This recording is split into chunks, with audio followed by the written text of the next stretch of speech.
Muy buenos días, querida familia de Generación Desafiante, Shabbat Shalom. 6 días trabajarás y harás toda tu obra, mas en el séptimo es día consagrado a tu Señor. No harás obra alguna ni tú, ni tu esposa, ni tus hijos, ni tu sierva, ni tu siervo, ni aun el extranjero, ni aun la bestia que habitase dentro de tus territorios. Porque en 6 días hizo el Señor los cielos y la tierra, mas en el séptimo, Shabbat, parar, detenerse, disfrutar todo aquello que Él nos ha regalado. Quiero darte gracias, Señor, por la bendición que nos das de disfrutar tus mandamientos. A la comunidad de Generación Desafiante Mundial en los 4 puntos de esta tierra, a nuestros hermanos dispersos. Pronto, ya muy pronto, Maranatá, el Señor viene y nos lleva con Él a ese lugar prometido que dijo a los profetas. Y el día de la fecha vamos a terminar todo este estudio maravilloso que hemos hecho de Apocalipsis con un resumen, con un esquema de nuestra interpretación particular de este libro. Así que agárrate, porque el día de la fecha vamos a ver Apocalipsis, el Itgalut, la revelación del Mesías, en un resumen de este libro. Y para los que venimos estudiando este libro, realmente nos ha cambiado nuestra forma de pensar, un libro que realmente ha revolucionado nuestra mente. Y entendimos que la palabra apocalipsis como tal, en el hebreo Itgalut, quiere decir con la revelación, con algo que estaba oculto y que fue revelado. Y justamente este libro, en el verso 1 del capítulo 1, dice, la revelación de Jesucristo, de Yeshua, su nombre en hebreo, que el Señor le dio para manifestar a sus siervos cosas que deben suceder pronto, ¿sí? Y la declaró enviándola por medio de su ángel a su siervo Juan. Y entendimos que en la totalidad de este libro, cuando habla de las cosas que deben suceder pronto, significa que van a suceder. No quiere decir con respecto al tiempo en que sucedan, sino que una vez que ocurran, todos estos acontecimientos ocurren de manera ordenada y de manera pronta también, que quiere decir que van a suceder, que lo firma el Señor. Y la declaró enviándola por medio de su ángel, su malaj, su mensajero, a su siervo Johanán y Juan. Y uno cuando estudia el Brit Hadashah, cuando uno estudia lo mal llamado Nuevo Testamento, uno se da cuenta cuán delicado fue el Señor y dedicado con cada uno de los escritores de esto. Y uno empieza a conocer, por ejemplo, no sé, a Mateo, por ejemplo, y cómo el Señor lo tomó para su nombre, que era un cobrador de impuestos, o no sé, cómo toma, por ejemplo, el Señor, y es algo muy hermoso, cómo toma Lucas también, por ejemplo, siendo un médico, también como uno de los escritores del Evangelio del Mesías, y por qué no, al mismo Juan Marcos, por ejemplo. Juan Marcos, discípulo del apóstol Pablo, al cual tuvo algunos inconvenientes en su primer viaje misionero por su juventud. Sin embargo, el apóstol Pedro luego lo tomaría y lo convertiría al famoso Juan Marcos, a este joven, en uno de los escritores de la Biblia. Inclusive, según los comentarios, cuando uno estudia escatológicamente todos los evangelios, es realmente Juan Marcos el que se distingue en cuanto a los sucesos que deben suceder, los sucesos o los relatos que hablan del Mesías. Mientras que el libro de, por ejemplo, de Mateo y de Lucas son considerados como fuente Q, del alemán Quelle, que significa fuentes comunes. Pero Marcos realmente tiene una preeminencia en el Evangelio. Ahora, Dios le da la revelación a Juan. Y esto es muy interesante, porque la revelación no se la dio en cierta manera de todo el Apocalipsis ni a Pedro, ni a Pablo, ni a ninguno de los otros escritores de la Biblia. Mateo, Marcos y Lucas, por ejemplo, comparten también el Evangelio al igual que Juan. Pero lo que es interesante es que cuando uno estudia a los evangelios como tal, uno se da cuenta que Juan queda excluido de un término que nosotros lo conocimos como los sinópticos. Estos sinópticos quieren decir que los tres, de alguna u otra manera, ven lo mismo. Eso es lo que quiere decir, que se parecen. Cuando uno ve, por ejemplo, los tintes que tienen, los estilos del escritor, uno ve que, por ejemplo, Mateo tiene un estilo de maestro, ¿no? El estilo de Marcos es más de un predicador, ¿no? Lo aprendió de estar formado por Juan, por Pablo o por Pedro, por su tío también, Bernabé. El estilo de Lucas es más de un historiador. De hecho, el libro de Lucas arranca diciendo, hablando sobre eso, de que él lo hace por amor a Teófilo, ¿sí? Y que quiere relatar los hechos de Jesús. Por lo tanto, si lo vemos de esa manera, Mateo fue uno de sus apóstoles que estuvo con él. Marcos realmente se convierte mucho tiempo después gracias a Pablo, Pedro y su tío Bernabé. Y Lucas cuenta los hechos posteriores. Sin embargo, los tres de una u otra manera comparten similitudes, tanto así que los lleva a ser sinópticos. Con respecto al propósito específico del libro, Mateo presenta a Jesús como a la comunidad judía. ¿Por qué? Porque Mateo justamente le dicen Leví, de la tribu de Leví, o sea, un levita que no estaba en funciones, que estaba en Roma prácticamente trabajando, y de ahí el Señor lo toma. Así que toma del pueblo de Judá. Pero también toma de Juan Marcos. Y Juan Marcos presenta el Evangelio a la sociedad romana. De hecho, ahí entendemos cómo fue formado a los pies de Pablo. Pablo dice, al final todos me dejaron. Todos lo dejaron a Pablo, excepto Lucas, Lucas y Juan Marcos, que hasta el final vuelve a estar con el apóstol Pablo.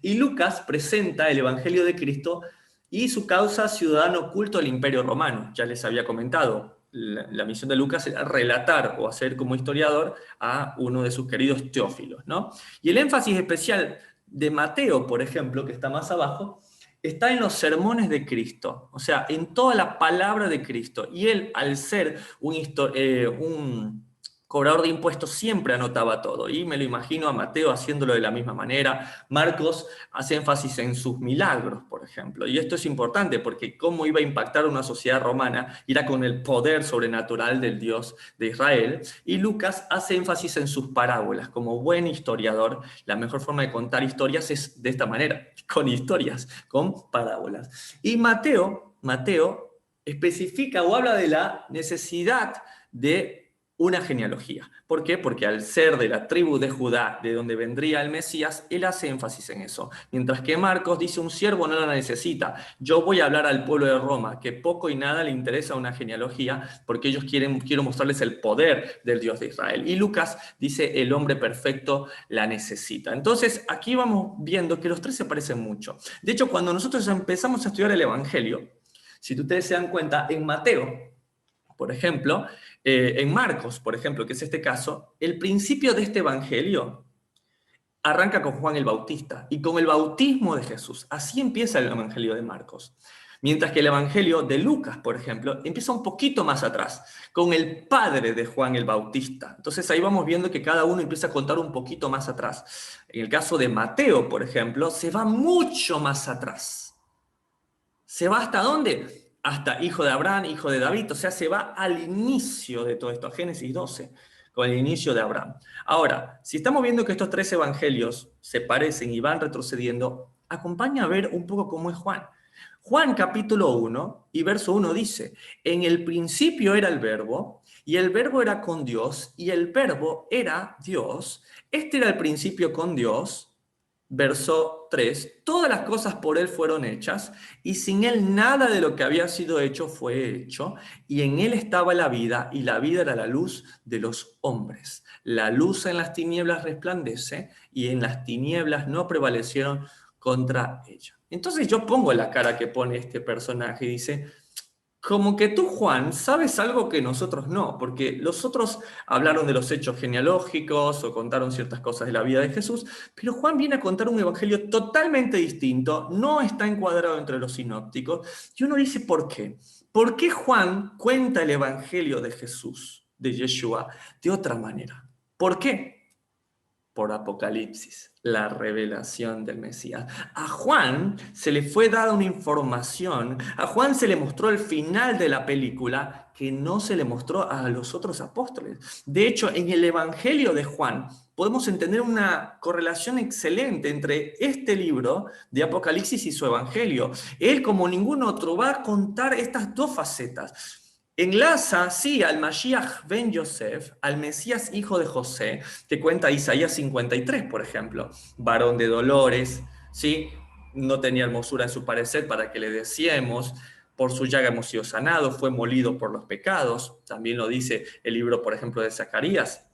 Capítulo 9 dice, mira, oh hija de Sión, tu rey viene subido en un pollino de asno. ¿sí? Ahí viene tu rey, en un pollino de asno, ¿sí? Mientras que las profecías mesiánicas, ¿sí? Nombran en cambio al hijo de David como un rey glorioso, un caballo blanco, desde el cielo con las nubes. Y Juan justamente hace este enlace entre el siervo, ¿sí?, del Mesías, sin olvidar la preeminencia de que él mismo estuvo desde antes de la fundación del mundo. Esto es importantísimo. Ahora, ¿por qué Juan? ¿Por qué esta revelación, ¿sí? ¿Por qué esta revelación del Apocalipsis, por ejemplo, no se la dio a Pedro? ¿Por qué no se la dio a Pablo? ¿Por qué no a Mateo, a Marcos o a Lucas? Y esto está relatado, de hecho, en el libro de Juan, capítulo 21, y en el verso 18 que dice así: de cierto te digo. ¿Quién va bien hablando? Yeshua. Jesús viene a buscar a Pedro que le había negado. Le había negado y él viene a buscarlo. Él que le dijo, Dios le explica, el Satanás me ha pedido para zarandearte como a trigo. Lloro para que tu fe no mengüe. Y aunque mengüe, cuando vuelvas, apacienta a tus hermanos, conforta a tus hermanos. Y esto el Señor lo sabe, viene de ser burlado en la cruz aparentemente, viene de ser vituperado, pero resucita con gran poder y viene a buscar a la adúltera. El esposo fiel viene a buscar a la adúltera, viene a buscar a Pedro y le dice, me amas, y ya sabemos esa historia, Señor, tú sabes que te amo, Pedro, tú me amas, y finalmente entendemos cómo es ese amor de Dios que 3 veces lo negó y 3 veces viene a sentar su amor. Y aquí le dice en el verso 18 de Juan 21, cuando eras más joven, Pedro, te ceñías e iba a donde quería, mas cuando ya seas viejo, extenderás tus manos, y te ceñirá otro, y te llevará a donde no quieras. Mientras le está hablando este mensaje antes de que termine este tiempo de intimidad, dice en el verso 20, volviéndose Pedro, vio que le seguía el discípulo a quien amaba Jesús, o sea, está hablando de Johanán, de Juan, el mismo que en la cena se había recostado al lado de él, y le había dicho, Señor, ¿quién es el que te ha de entregar? Verso 21, cuando Pedro, Kefa, le vio, dijo a Yeshua, Señor, ¿y qué de este? O sea, de Juan. Y Jesús le dijo, si quiero que él quede hasta que yo venga, ¿qué a ti? Sígueme tú. Y se usó este verso para muchos decir de que Juan no vería muerte. No vería muerte porque él se va a quedar hasta la venida del Señor. Y de hecho esta palabra se cumplió. ¿Por qué se cumplió? Porque a quién se le fue revelado el Apocalipsis, la venida del Señor, la revelación final, fue a Juan. Entonces es mi interpretación personal decir, esta palabra se cumplió. Juan vio al Señor hasta que vino. ¿Por qué? Porque él lo vio en visión, él vio el final de los tiempos. Entonces esta palabra se cumplió con Juan. Así que acompáñame a Apocalipsis capítulo 1 y verso siguiente dice, Juan que ha dado testimonio de las dos razones de este libro, la palabra de Dios y del testimonio de Jesucristo y de todas las cosas que has visto. Estas son las dos razones que fundamentan este libro, ¿sí? Para este pueblo, para el pueblo de Dios que más adelante en Apocalipsis 14, 12 dice, la marca del pueblo de Dios es la palabra de Dios, es la Torá, los profetas, lo que está escrito, y el testimonio de Jesucristo. ¿Qué es Jesucristo? La misma palabra, la Torá, los profetas, la Biblia, pero hecho carne. Le dijeron a Jesús, este habla con autoridad. ¿Por qué? Porque Jesús primero hacía y luego enseñaba. Bienaventurados, gozosos, contentos, felices, el que lee. Nosotros que hemos venido leyendo. Los que oyen, imagínate, y las palabras de esta profecía y guardan las cosas en ella escritas porque el tiempo está cerca. Ahora, esto es importante. Este es uno de los pocos libros que dice, mira, tú vas a ser bendecido solo con leerlo, con oír los comentarios, y más aún si tú guardas estas palabras. Y este libro dice así, Juan, a las 7 iglesias que están en Asia. O sea, este libro está dedicado específicamente a las comunidades de estas iglesias. Quiere decir que este no es un libro para el mundo. Mucho ojo. No, porque alguien me dijo una vez, no, cuando yo predico se convierten, les predico con el Apocalipsis. Y este libro no es específicamente, por decirlo así, para predicar al mundo. Esto es para los que son la iglesia del Señor, los que han aceptado al Señor como su Señor y Salvador. Este es el libro para ellos. Un libro para dar esperanza, un libro para decir, guarda el testimonio de Jesús y guarda la palabra de Dios, porque viene la recompensa. Ahora, dice que es para las 7 iglesias. Gracia y paz a vosotros del que es, era y el que ha de venir. ¿Sí? Como esa palabra Jehová que hemos escuchado, el término Jehová, Hayá, el que fue, el que es y el que ha de venir. Y de los 7 espíritus que están delante de su trono. Ahora, dice que son 7 iglesias. Ahora, es muy interesante porque en el griego, la palabra iglesia que nombra aquí es la palabra eclesías, ¿sí? Eclesiais, que viene del Strong G1577. Ahora, esta palabra iglesias, lejos de ser lo que nosotros creemos, que es simplemente 4 paredes y un techo, dice que significa llamar fuera. Ahora, cuando tú le dices yo soy la iglesia de Cristo, significa yo soy el que fue llamado a salir fuera. Pero ¿de dónde te llamó? ¿De dónde te llamó a salir? Y muchos dicen del mundo, me llamó a salir de las corrientes de este planeta. Y sí, puede ser eso un concepto correcto. Ahora, una forma muy, muy acertada de aprender cómo interpretar ciertos términos en la Biblia confluyen en 2 cosas. La primera, ¿sí? Algo que a mí me gusta mucho y es entender que el mejor diccionario de la Biblia es la propia Biblia. Y segundo, o sea, busco en la palabra de Dios dónde está el término. Y segundo, el principio de la primera mención, PPM. ¿Qué significa el principio de la primera mención? Es buscar en qué lugar se habló de un término por primera vez. ¿Está bien? Entonces, si yo busco ese término, para mí va a ser muy sencillo, ¿sí? Entonces, si buscamos el principio de la primera mención sobre la palabra iglesia, nos tenemos que ir a Hechos capítulo 7, donde están hablando de Moisés, y dice en el verso 37, este Moisés, Moshe, el que dijo a los hijos de Israel, profeta os levantará el Señor vuestro Dios, de entre vuestros hermanos como a mí, a él oiréis. Y de hecho, eso se cumplió literal cuando Jesús, en Juan 8, 48, 49, es muy interesante porque justamente Jesús dice, si ustedes no le creen a Moisés, ¿cómo me van a creer a mí? Si de mí escribió él. ¿Qué quiere decir esto? Si nosotros no le creemos a Jesús, eso dice Juan, ¿sí? Si ustedes no le creen, si no creen a Moisés, no le pueden creer al Mesías de Israel. Tenemos que creerle a Moisés. Y de hecho esto está diciendo Moisés de él, habla de Jesús. Verso 38. Este es aquel Moisés que estuvo en la congregación del desierto. O sea, Moisés estuvo en la congregación del desierto, con el ángel que hablaba en el monte Sinaí con nuestros padres y que recibió palabra de vida que darnos. Ahora, pon mucha atención porque esa palabra congregación, y aquí hay monje encerrado, en el Strong es la misma palabra eclesía del G1577 que quiere decir llamar fuera. Quiere decir que la primera vez que se habla de la iglesia como tal no es en Hechos capítulo 2 como se nos hizo creer en Pentecostés, claro que no. La primera vez que se nombra en la Biblia la palabra iglesia es con la iglesia que estaba en el desierto. Quiere decir que si uno entiende que la iglesia significa llamar fuera y la primera iglesia era la que estaba en el desierto, ¿de dónde los llamó fuera? Y ahí es muy fácil. Los llamó a salir de Egipto. Entonces, ese es el concepto de iglesia, ¿sí? No tiene nada que ver con 4 paredes y un techo, ¿sí? El Señor dijo, yo este templo lo voy a derrumbar y en 3 días lo voy a levantar. ¿Por qué? Porque nosotros somos la iglesia, nosotros somos la esposa, nosotros somos la congregación. Ya los historiadores lo decían. Ya el libro de Hebreos, capítulo 10, verso 25, dice, no dejen de congregarse como algunos tienen por costumbre. ¿Por qué? Porque decían, como no hay templo, no me congrego. Y claro que no. Donde hay 2 o más reunidos en su nombre, ahí está Él. Esa es la iglesia del Señor. Y justamente yo te quiero traer pruebas de esto.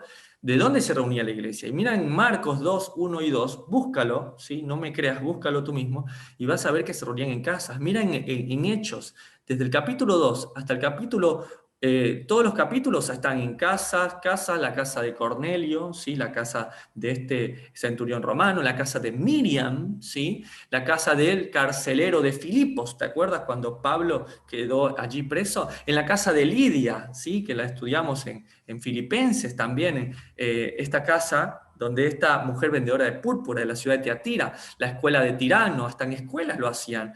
Públicamente, en las casas, miren Romanos, capítulo 16, en casa de Priscila y Aquila. ¿Se acuerdan? Dos extranjeros del Ponto, ¿sí? Del Ponto que fueron excluidos cuando Claudio los sacó de Roma. Miren Hechos en Romanos capítulo 16, 11, en casa de Narciso, en casa de Priscila y Aquila, en la casa de César, según Filipenses, en Colosenses, en la casa de Ninfa, en 2 de Timoteo 4, 19, en la casa de Onesíforo, y en Filemón, en la casa de Filemón, de este amigo muy querido del apóstol Pablo, ¿sí? Ahora, ahí se reunía la iglesia.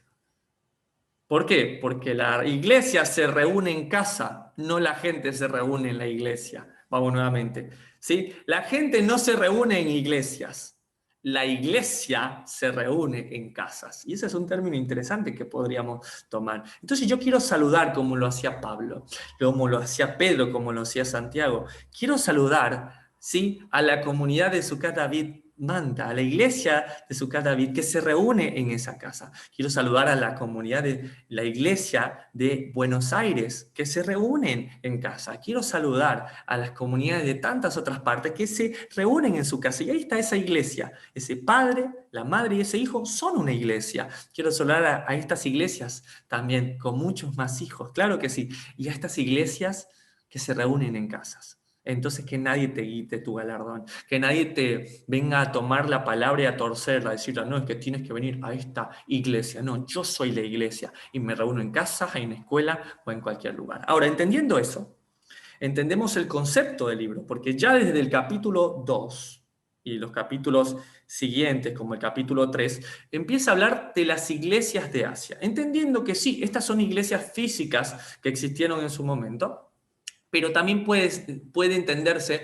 como la historia de las iglesias a través del tiempo, entendiendo que la iglesia de Éfeso del 30 al 300 es como la iglesia primitiva, luego la iglesia de Esmirna, la iglesia que padecen más adelante, la iglesia de Pérgamo, la iglesia que se mezcló con Roma, Tiatira, esta iglesia más romanizada, que se desprende de sus raíces, la iglesia de Sardis, mucho más adelante es esta iglesia que parte de Roma que quiere cambiar, la iglesia protestante que quiere ser limpiada, ¿sí? La iglesia de la Odisea, que es la iglesia de los últimos tiempos, y la iglesia de Filadelfia, que es la iglesia que el Señor quiere, la congregación, el conjunto de gente que Dios quiere como una perfección.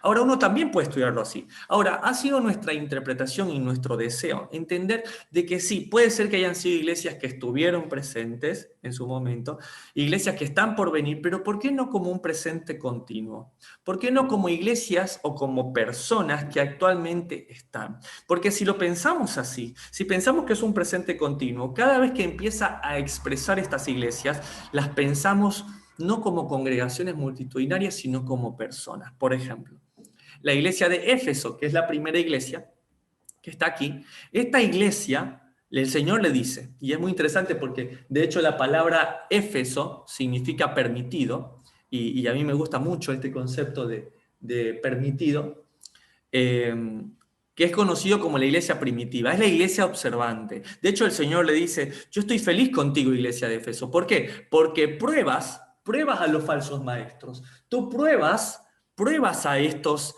que dicen ser llamados maestros y los pruebas a estos falsos maestros, pero tengo algo contra ti.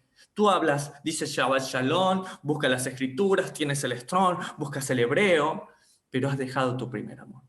Y dice 1 Corintios 13, aunque yo tenga los dones de lenguas, aunque hable griego, alemán, hebreo, arameo, idumeo, saumerio, el idioma que quieres, pero no tienes amor, soy como metal que resuena como címbalo. Entonces, le dice, arrepiéntete, vuelve a tu primer amor, si no te voy a quitar el candelero. ¿Qué es el candelero? Justamente lo que se enorgullece la iglesia primitiva, tener la menorá, los 7 espíritus de Dios, la luz de la palabra. Bueno, te la voy a quitar, donde entiendes que no solamente es hablar hebreo, no es solamente decir Shabbat Shalom, no es solamente guardar mis festividades, sino no olvidarte de tu primer amor. No olvidarte de esas lágrimas que tenías cuando me buscaste en oración, aunque no tenías idea de las raíces hebreas de la fe. También está la iglesia de Esmirna. La iglesia de Esmirna, que justamente significa mirra o aflicción. Y esta es la iglesia de los apóstoles, es la iglesia que el Señor le dice, conozco tu tribulación, tu pobreza, pero eres rico. La blasfemia de los que dicen ser judíos y no lo son. Y nosotros ya estudiamos ese término, que en ningún momento habla de Ruth, por ejemplo, que no era judía, sino moabita y que fue injertada. No habla en ningún momento de Rahab, que era de la ciudad de Jericó y fue injertada al pueblo de Dios. Habla de aquellos, ¿sí?, de que decían ser judíos, este conglomerado de que fue obtenido en el tiempo de los asmoneos, en el tiempo de Hanukkah, donde fueron obligados a convertirse al pueblo de Edom, y estos que aparentemente eran judíos, pero fueron judíos forzados, o sea, se forzaron a convertirse al judaísmo. Entonces aparentemente eran judíos, pero en su corazón no lo eran. Por eso Pablo lo dice, es judío el que es en el interior. De hecho, la palabra judío, de la palabra Yehudá, del verbo leodía, significa el que da alabanza a Dios, el que alaba a Dios. Eso significa Judas. Tiene una connotación fea por lo que hizo Judá, por lo que hizo Judas, pero el verbo es hermoso, es alabanza a Dios. Entonces, por eso el apóstol Pablo nos dice, ustedes tienen sobrenombre de judío. O sea que no está mal que alguien te diga, tú pareces judío. Y sí, el judío alaba a Dios. Es que tú como que llevas un judío dentro, sí. El Mesías era judío, ese es el que llevo dentro. El judío que llevo dentro es a Yeshua, al Mesías de Israel. Pero le dice a esta congregación, yo sé que tú sufres, ¿sí? Pero quiero que seas fiel. ¿Por qué? Porque va a haber aflicción. Vas a ser afligida. Y quiero que seas fiel hasta la muerte. Y le dice, no es que te voy a librar de la muerte, al menos no de la primera, pero dice, a la segunda muerte, sobre esa no va a venir sobre ti. Pero tienes que ser fiel. Es una iglesia la ficción. La tercera iglesia era Pérgamo. Ahora, Pérgamo significa matrimonio mixto. Y a esta iglesia mixta, que toma un poquito de Roma, un poquito de la iglesia de la primera iglesia, le dice, tú tienes mi nombre, pero tienes la doctrina de Balaam, de Balaam. ¿Quién fue Balaam? Él enseñó al pueblo a sacrificar a los ídolos. Tienes la doctrina de los nicolaitas. ¿Cuál es la doctrina de los nicolaitas? Ese de quererte poner siempre por encima de las personas. Y uno cuando entiende esta doctrina, inequívocamente uno empieza a pensar, sí, habla de la Iglesia Católica Apostólica Romana, habla de todo este sistema que empiezan a hacer de esta mezcla, pero también puede hablar de cada uno de nosotros. Si yo en donde estoy, ¿sí?, quiero estar por encima de las personas, si el título que yo puedo tener, ¿sí?, ay, no es que yo soy pastor, evangelista o soy un sacerdote, y quiero estar por encima de las personas y tienen que servirme, esa es la doctrina de los nicolaitas, que el Señor la aborrece. Eso también es idolatría. Entonces esta iglesia de Pérgamo le dice, si no te arrepientes, vendré con la espada de mi boca. Y la espada de la boca, el Jerez, quiere decir justamente los mandamientos, la palabra de Dios. De hecho, en el monte Joreb, donde viene la palabra Jerez, o el monte de la espada, es donde se entregaron los mandamientos. Dice, arrepiéntate, porque si no vendré con la espada de mi boca. Y le hace esta aclaración a esta iglesia. La otra iglesia que sigue es la de Tiatira. Y esta iglesia significa olor de aflicción. Y le dice, mira, yo sé que vienes de Pérgamo, yo sé que tienes amor, que tienes fe, sé que tienes una entrega por servir a los demás. ¿Sí? Yo lo conozco, dice el Señor. Sé que tus obras postreras son mayores que las primeras obras nicolaitas que te creías más. Y justamente a esta ciudad de Tiatira se le conoce como la ciudad de Samiramis. ¿Sí? Y justamente a la ciudad de Samiramis el Señor le dice, pero tienes algo, sirves mucho, haces cosas a África, sirves, aparentemente mucho servicio, pero tienes a esa mujer Jezabel que enseña a fornicar y comer sacrificado a los ídolos. Saca a esta mujer Jezabel. Esta mujer Jezabel, que la podemos hacer comparativo con Samiramis, con la reina del cielo, la que la llaman la madre de Dios. Y no estoy hablando de la Virgen María, estoy hablando de algo que fue mucho antes de la Virgen María, como fue Samiramis y Nimrod. Sí, es verdad, adoptó esta figura de Samiramis a María o a Miriam dentro del catolicismo romano, pero va mucho más antes de eso. Y le llama a Tiatira a dejar eso. Y dice, porque si no te voy a herir de muerte, y te voy a echar en cama.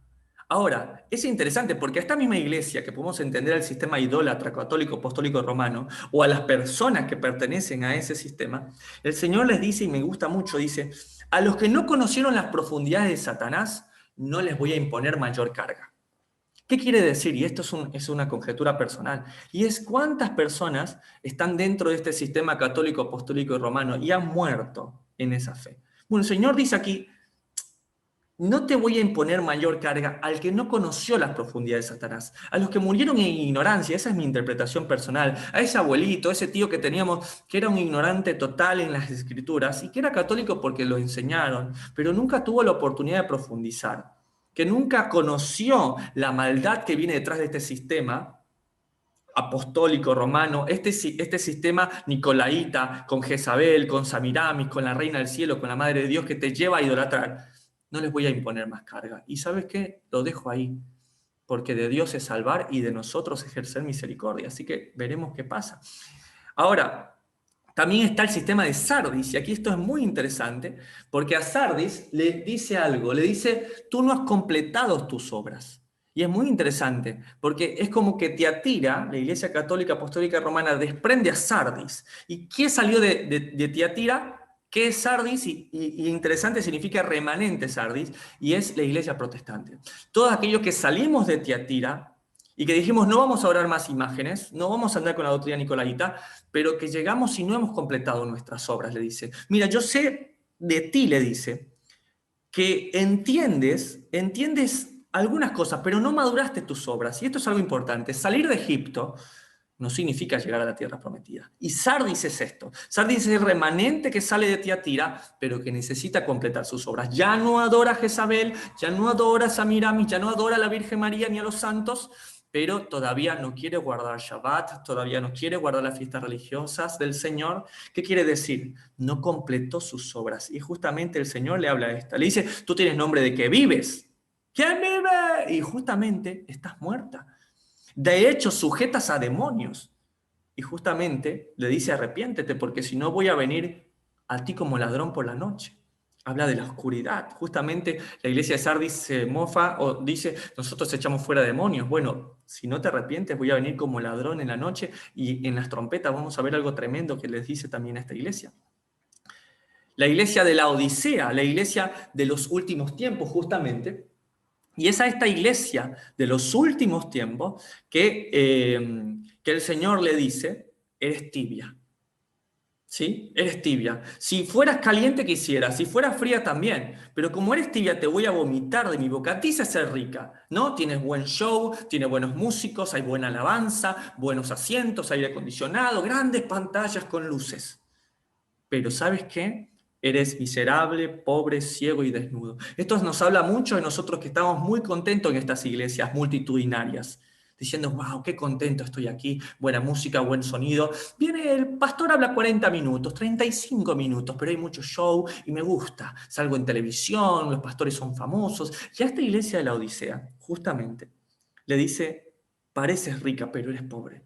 Compra colirio, compra oro fino, compra eso, porque si no vendrá sobre ti muchas plagas. Sobre ti va a venir un juicio. Ahora, ¿qué es el oro fino? Justamente lo estudiamos en su momento. Es la palabra de Dios. ¿Qué es el colirio? Lo que limpia tus ojos. Dice, abre mis ojos y miraré las maravillas de mi ley. Y la iglesia de Filadelfia, de la cual, si se dan cuenta, no tiene nada que decirle. A la iglesia de Filadelfia solamente le dices, tienes poca fuerza, pero has guardado mi palabra. Y no has negado mi nombre. Dos cosas, la palabra de Dios y guardar el nombre de Yeshua, de Jesús. Dice, solamente retén lo que tienes para que nadie te quite la corona. Y va a ser tú, que no tienes aparentemente una iglesia física, tú vas a ser pilar de mi templo. Es increíble. Entonces no lo olviden. 6 llamadas de atención y una séptima llamada a la iglesia de Filadelfia, a las personas que son como Filadelfia, que guardan la palabra de Dios y no han negado el nombre del Mesías. A esta séptima no le llama la atención, solamente le dice mantente. Tienes poca fuerza, pero mantente hasta el final. Y así termina el capítulo 3. En el capítulo 4 de Apocalipsis vemos la imagen del trono celestial. Vemos este arco iris semejante a la esmeralda, este signo de pacto. Recuerden el pacto que se creó el arco iris, de que la humanidad nunca más iba a atravesar las aguas como las de Noé, que Dios no destruiría la humanidad. Ahora, me gusta mucho porque este arco iris es donde está el trono de Dios, por lo cual el trono de Dios está establecido sobre la misericordia. ¿Ah? Eso es interesante, muy interesante. El trono de Dios está establecido, dilo conmigo, sobre la misericordia. Vimos también los 24 tronos, los 24 ancianos que se postraron, y esto nosotros lo estudiamos, que pueden corresponder o a 12 profetas del Antiguo Testamento y 12 apóstoles del Nuevo, según comentarios cristianos, ¿no? Ahora es interesante porque en cambio David sí instituyó 24 tronos o 24 puestos, que fueron los 24 turnos para los levitas, para que delante del trono de Dios siempre hubiese adoración. Y esa es la postura que al menos a mí me gusta muchísimo más, ¿sí? Y entender de que estos levitas, esta primicia que él se guarda para él, para que delante de él continuamente haya adoración. Y también veíamos las 7 lámparas de fuego delante de él, la menorá, ¿sí? Que contiene los espíritus de Dios. Y también hablaba acerca de los 4 seres vivientes, y nosotros estudiamos estos 4 seres vivientes, que lo podíamos entender a los 4 como 4 características del Mesías inclusive, ¿no? De hecho, los evangelios lo cuentan de esta manera, ¿no? El evangelio de Juan lo cuenta como el león, el evangelio de Lucas, por ejemplo, lo cuenta como el hombre, ¿sí? El evangelio de Marcos como el becerro, el siervo sufriente, y el evangelio de Mateo como el águila que va por encima de todo. Sin embargo, es interesante conectar este pensamiento con los 4 sacrificios maxificados que existían ya dentro del pueblo de Israel. Y les traigo esta foto que a mí me gusta muchísimo, donde les puedo mostrar que en el centro de todo esto, en el centro, está el trono de Dios, delante, acá está. En el centro de todo el campamento israelita está el trono de Dios, que era el tabernáculo. Rodeado estaba por los 24 turnos sacerdotales, ¿sí? Aquí están los 24 turnos de los levitas. Y como 4 cuerpos, un cuerpo al norte, un cuerpo al sur, un cuerpo al este y un cuerpo al oeste, tenemos a los 4 seres vivientes. Y es interesante porque justamente estos seres vivientes, estos 4 cuerpos que son las 12 tribus de Israel, hacían estos sacrificios. Ya lo cuenta el Zohar, el Midrash, lo cuenta, de que el único sacrificio que quedó pendiente siempre fue el cuarto. Tenían el sacrificio del buey, de la paloma, del cordero, pero siempre quedó el sacrificio del gran justo, del Gadol Sadik. Y ese es el sacrificio que vino a completar nuestro amado Mesías de Israel. Y esto es muy interesante. Ahora, entonces estamos viendo toda esta imagen en el Apocalipsis 4 y ahí vemos que Juan llora. Juan dice, lloraba porque en la mano del que estaba sentado en el trono estaba un libro que nadie podía abrir. Entonces le dice un ángel, no te pongas triste, tranquilo, porque hay uno que es digno de abrir el libro y de abrir sus sellos. Y ese es el león de la tribu de Judá. Ahora, Yeshua lo hizo literal, ya que él dijo, yo soy el Señor del Shabbat, yo soy la correcta alajá, la correcta interpretación. Jesús no vino a abolir la ley. De hecho, Jesús la vino a poner más alta de la interpretación. Mientras que muchos decían, bueno, adulterar, es coitar, es fornicar, es acostarme con otra mujer. Jesús dijo, no, si la ves y la deseas, ya fornicaste. ¿Qué? ¿Y qué es matar? Matar es un puñal, una arma, eso es matar. Y Jesús dijo, no, si tú en tu corazón ya hablas mal a tu hermano y lo odias en tu corazón, ya lo mataste. Quiere decir que Jesús, lejos de abolirla, le dio la correcta interpretación y la subió de nivel a la ley del Señor. Obvio, él sí vino a abolir ciertas cosas, a cambiarlas, a desestructurar, que era la ley oral, la ley de los rabinos, por ejemplo. Entonces, a veces parece que Jesús rompiera el Shabbat cuando le dice al hombre que lo sana y le dice, toma tu camilla y anda. Pero es que en la Torá jamás dice que esté contraindicado cargar la camilla. Eso sí está escrito, por ejemplo, en las tradiciones de los rabinos. Eso sí. Es que comes con manos inmundas. Manos inmundas, tú y tus apóstoles, porque no hacían el netilat yadayim, ¿sí? Esa práctica oral rabínica de lavarte las manos de forma sacrificial todas las mañanas para que los espíritus de muerte se alejen. Y el Señor dijo, pará, no es malo lo que entra, es malo lo que sale del corazón. Si yo me como un pan que está permitido por la Torá, aunque no me lave las manos rezándole a esa oración sacrificial, el pan sigue limpio. Entonces, en ningún momento el Señor está cambiando la ley. De hecho, si hace algo es dar la correcta interpretación y subirlo aún más. Ahora le dice a Juan, no llores. No llores porque el león de la tribu de Judá, ¿sí?, es digno de abrir estos sellos, ¿sí? Y eso se lo explica justamente en el capítulo 4 y el capítulo 5.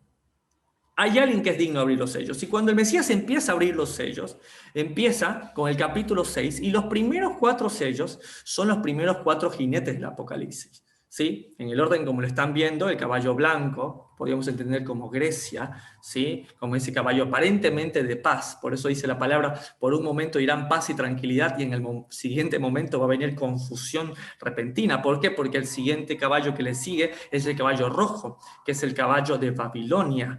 ¿está bien? Un imperio militar. Más atrás de ello viene el caballo negro, que es el caballo de Persia, ¿sí? Ese caballo que justamente hablaba de un tiempo de hambruna, un tiempo de escasez total, ¿sí? Y el último caballo, que era el caballo rodado, que según algunas interpretaciones, este caballo amarillo, o bien corresponde a Roma o a esta mezcla que existió con los asmoneos, con Alexander Janeo, en los escritos históricos, en las cuales simplemente era estos que decían ser judíos y no lo eran, gobernando. Sea como sea, estos 4 jinetes, según Zacarías 6, según Daniel capítulo 7, 8, son históricos, ¿sí? Estos jinetes sucedieron, nosotros tenemos relatos históricos que dicen que fueron, que pasaron. Ahora, si me ponen atención, me gustaría mostrarles el esquema que creo yo nos puede ayudar a entender el libro de Apocalipsis. Y es a partir de los sellos. Yo veo los sellos, en el momento que veo los sellos, que entiendo que hay 7 sellos, entiendo que los 4 primeros jinetes del Apocalipsis, que están en paralelo con Zacarías 6, estos 4 jinetes son históricos, quiere decir que ya ocurrieron, ya tenemos pruebas de que fue así. El caballo blanco, que es el caballo de la paz, como dijimos, este falso anticristo que trae paz, una falsa paz. Luego el caballo rojo, el caballo bermejo, sometido bajo un poder militar. ¿No te sometiste a la buena con el caballo blanco? Pues ahora te sometemos a la mala, ¿sí? Eso provoca el tercer caballo negro, que es el tiempo de escasez, de hambruna. ¿Se acuerdan que ahí les grita 2 libras de trigo por un denario y 6 libras de cebada por un denario? No dañes el aceite y el vino.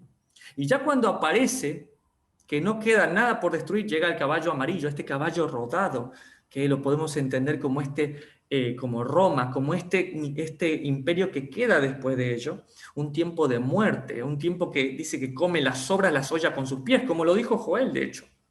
Ahora, yo podría decir que esto pasó, y es una correcta forma de pensarlo, como que fue histórico, pero también recordemos que Daniel 8:15, Daniel dice, y aconteció que Daniel estaba pensando, ¿será que esto es para ahora, esto está pasando ahora, esto pasó con Babilonia? Y el ángel le dice, entiende, hijo de hombre, esta visión es para el tiempo del fin. Entonces, podríamos pensar de estas dos maneras, como que los jinetes, ¿sí?, están por venir, o que los jinetes ya pasaron, ¿sí? Con certeza puedo decirles que los jinetes pasaron. ¿Por qué? Porque tenemos relatos históricos, pero hemos entendido que el Apocalipsis muchas veces tiene un presente continuo y que muchas veces están las cosas por venir, y aunque son cíclicas, pero a ciencia cierta podemos decir que sí, efectivamente, estos 4 jinetes, estos 4 imperios ya pasaron. Y viene el quinto sello. ¿Qué era el quinto sello? Bueno, el quinto sello dice que había bajo el altar de Dios, ¿sí?, los santos, los mártires que murieron por causa de la palabra de Dios y el nombre del Mesías, diciendo, ¿hasta cuándo, Señor, santo y verdadero, no juzgas y vengas nuestra sangre de los que moran en la tierra? Y ahí vemos almas hablando vivas, recordando lo que han sufrido y diciéndole al Señor, ¿hasta cuándo estamos aquí? Ese es el quinto sello. Y cuando vemos el sexto sello habla de este tiempo de gran terremoto, que el sol se pone negro, tela de silicio, la luna se vuelve toda de sangre, dice que aún el monte de los olivos se parte, toda la Jerusalén se parte en 3 y que las estrellas de los cielos caen, que esto habla de la llegada del Mesías, de sus pies tocando Israel, tocando la tierra de Jerusalén, viniendo para el juicio. Este es el sexto sello, que con seguridad no lo hemos vivido. Tal vez yo pueda decir, los 4 jinetes ya pasaron, estamos en el quinto, pero seguro que el sexto no pasó, no hemos visto todavía estos hechos increíbles con la llegada del Mesías. Entonces, 4 primeros jinetes, 4 primeros sellos. El quinto, vemos a los santos del Señor clamando un tiempo donde ellos son muertos. Sexto, que es la llegada del Mesías con los terremotos y todo lo que acabamos de hablar. Pero resulta que entre el sexto y el séptimo sello hay un tiempo de silencio. Hay un cese entre el sexto y el séptimo sello. Y es interesante porque esto lo explica el capítulo 7 de Apocalipsis y empieza a hablar de que el Señor va a venir a sellar a sus escogidos. ¿Y a quiénes sella? Sellan a los de cierta religión, sellan a quién. Ezequiel capítulo 9, verso 4 lo dijo. ¿A quiénes voy a sellar? Dice, antes que vengan los ángeles a limpiar mi era, voy a sellar a los que gimen y claman por las abominaciones de este mundo. El Señor va a empezar a sellar a estos que gimen y claman por las abominaciones. Y el capítulo 7 lo dice. No dañes a los que están sellados por mí. De hecho, Ezequiel 36, 26 y 27 también habla de un sello. Dice que ese sello que nosotros llevamos en nuestro corazón, en el Espíritu, que nos sella el Espíritu Santo, es AGP, andar en sus estatutos, guardar sus preceptos y ponerlos por obra, que eso sería una marca en nuestra frente. Y eso es interesante. Ahora, además de sellar a estos, el capítulo 7 de Apocalipsis también dice que hay primicias para él. Que el Señor tomaría 12.000 de cada tribu de Israel, que serían 144.000 escogidos como primicia.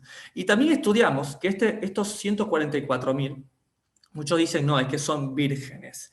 Y podría ser que sí, que sean vírgenes, que no se contaminaron con mujer, que no eran idólatras. Ahora, otra forma de interpretar la alegoría de este libro, recordemos los niveles de interpretación, el Pashat es el literal, sí, son 144.000 vírgenes. Ahora, el nivel Remes, el nivel Drash, el nivel Sot, que son los niveles de interpretaciones bíblicos, podríamos decir que estos 144.000 es una alegoría de un nombre, de un significado, de una cuenta que existe como una alegoría, como es la del altar del templo.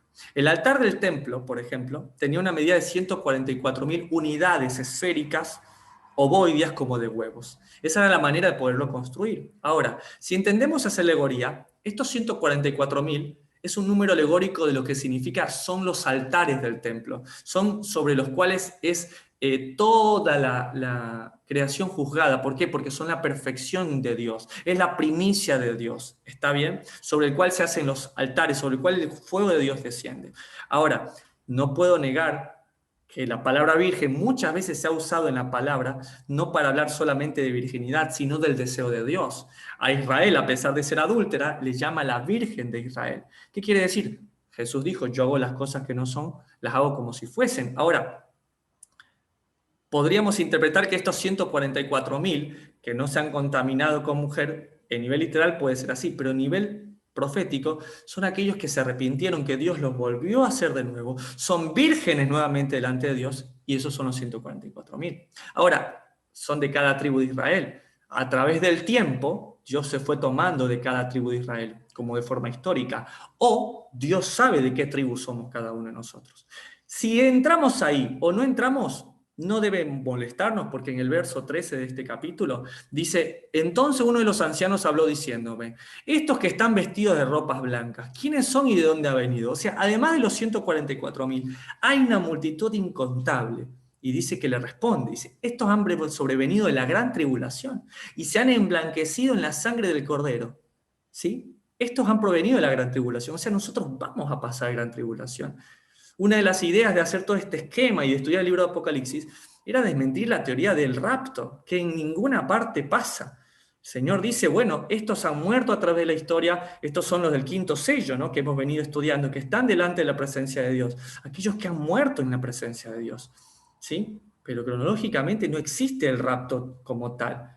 Hay gran tribulación, sí, tal vez no fuimos creados para el día de la ira, que vamos a estudiar más adelante, ¿sí? Y aún en el tiempo de la ira, el Señor te tiene sellado para que no te toquen. Pero si no, no hay en ningún momento el tal rapto. Ahora, esto es muy interesante. Hasta aquí va el cese entre el sexto y el séptimo sello. Dios sellando a sus escogidos, Dios separando a su pueblo, o bien que ya habían muerto, o bien, bueno, los va sellando, no importa. Estás en la tierra, Dios te selló. Y no me lleva para arriba, y la Escritura dice que te sella solamente. O sea, aún en medio de esta tribulación que está pasando, Dios te está sellando, Dios te está guardando para que mal no toque tu puerta. El Mesías lo dijo. Llega en ese día, el que esté en la azotea no baje, que el que esté en el campo huya a las montañas, que hay de la mujer que esté embarazada. Y el Mesías no dijo, no te preocupes que si estás en la azotea te llevo en el rapto, no te preocupes que si estás en el campo te llevo en el rapto. La mujer que está embarazada y la que está encinta no se preocupe que yo la llevo al rapto. No, dice, ojo, cuídate, guardate, porque el tiempo va a ser terrible, que si no fuera por causa de los escogidos, ninguno se salvaría. ¿Qué quiere decir? Que Jesús mismo te está diciendo, no hay rapto. Si vas a pasar el momento de la tribulación, de la ira, guardate, cuídate. ¿Sí? ¿Por qué? Porque no es que te voy a llevar un rapto. Y si mueres, no te preocupes, vas a mi presencia. Pero si yo morí, ¿cuánto más ustedes? Si basta al discípulo ser como su maestro. Totalmente descalificada la teoría del rapto. No existe en la Biblia tal cosa. Ahora, Todos estos que el Señor viene tomando, o que bien sella, o que bien vienen pasando tribulación, son la iglesia de Filadelfia, forjada en el desierto, forjada en la tribulación, porque como lo dijo el Mesías, en este mundo, familia, vamos a tener aflicciones. Ay, que si Dios fuera justo, no me pasara todo lo que te pasa. Porque Dios es justo y te ama, y me ama, nos permite ser purificados. Nos permite que si eres tiatira y que eres una idólatra, salgas de ese momento y quieras completar. Y que después te vuelves Sardis, y que Sardis ya no adora imágenes, pero no quiere saber nada del Shabbat, y Dios viene y te purifica, hasta que seas Filadelfia. Ay, no, hermano, yo no soy nada de eso. Yo soy Shabbat Shalom, Shalom Alejem, yo soy circuncidado el 8º día. Ay, yo sí que amo a Dios. Bueno, ¿amas a tu prójimo? ¿O permitiste que el estudiar hebreo y todas las costumbres y todo te alejara de tu primer amor? Porque de eso también hay que ser liberados, hasta que seas Filadelfia. Ahora, entendiendo este esquema, tenemos los 7 sellos del Apocalipsis. Los primeros 4 sellos que fueron los primeros jinetes, que podemos entenderlo como que son jinetes históricos. ¿Sí? Al menos esto lo va a empezar a hablar el capítulo 8. Ya entendimos el quinto sello, que son las almas de los que están en la presencia de Dios, que vamos a ir viendo cómo va a recolectarla el Señor. Y el sexto sello. Ahora, entre el sexto y el séptimo ya dijimos, Dios sella. Dios sella. Y esto es muy interesante. Dios empieza a sellar. Ahora, los va sellando y los vuelve su pueblo, Filadelfia, el que habla en el quinto sello. Ahora, este sexto sello, y entre el séptimo lo selló, pero viene el séptimo sello en el capítulo 8. ¿Qué es el séptimo sello? Inician las trompetas. Inician las trompetas y vemos a las trompetas que están. ¿Sí? Ahora, hay un silencio de aprobación, viene el séptimo sello y el séptimo sello lo que trae, ¿sí? Es la trompeta de exaltación de Filadelfia. ¿Sí? Este tiempo, el séptimo sello, arrancan las trompetas, pero mira lo que va a pasar con las 7 trompetas. Ahora, es mi interpretación personal, pero ¿no te parece interesante que existen 7 sellos y existen 7 trompetas? ¿Sí? Donde ocurren acontecimientos. Ahora, yo vería las trompetas como juicios, tocadas por 7 ángeles o 7 malaj, 7 mensajeros, que no necesariamente un malaj es un ángel con alas y volando. Un malaj es la persona que te lleva la palabra de Dios. Lo estudiamos. Un malaj es la palabra de Dios en sí. También es un malaj. Ahora, si volvemos al tiempo de las 7 iglesias, si volvemos a las 7 iglesias y tomamos a cada iglesia como personas, como de un presente continuo, el Señor les da un mensaje, pero también envía una trompeta. ¿Qué quiere decir? Que las trompetas son la manera de purificar a las iglesias, a las personas. Vamos a poner un ejemplo. La primera iglesia, Éfeso. Éfeso, la primera iglesia dice, yo soy observante, yo reconozco a los falsos profetas, sí, pero no dejé a mi primer amor. ¿Sí? Eso es lo ideal. Ahora, si tú no te vuelves a tu primer amor, si tú realmente entendiste que sí, está bien aprender hebreo, sí, está bien volver a la raíz de la fe, pero no volvemos a nuestro primer amor, primeras trompetas son a tu vida. Y la primera trompeta, ¿sí? A la cual le dijo justamente el Señor, te voy a quitar el candelero. La primera trompeta dice que cae granizo y fuego, como en Sodoma. Y dice que quema la tercera parte de los árboles, y justamente en la Biblia nos comparan a nosotros como árboles. Dice el Salmo 1, bienaventurado el varón que no anduvo en consejo de malo, va a ser como un árbol plantado junto a corriente de muchas aguas.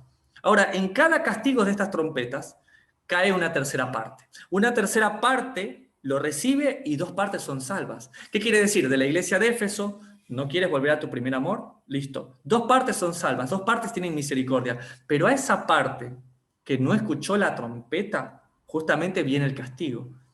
Y vamos a ver que ese castigo justamente va a venir después, con unas copas de la ira. Pero toda la iglesia de Éfeso va a pasar la reprensión del Señor. Toda la iglesia de Éfeso, la totalidad de gentes, de personas, van a recibir muchas veces granizo y fuego como en Sodoma, que significa justicia. ¿Por qué? Porque tenemos que entender que al que Dios ama, como a hijo reprende, como a hijo azota. Por tanto, las trompetas son purificaciones para Éfeso. En el caso de Esmirna, por ejemplo, Esmirna significaba mirra o aflicción, la iglesia de los apóstoles, la iglesia que tenía que aguantar hasta el final, la iglesia que decía que era pobre pero era rica, y en la trompeta para ellos le dice, mira, la tercera parte del mar se va a convertir en sangre.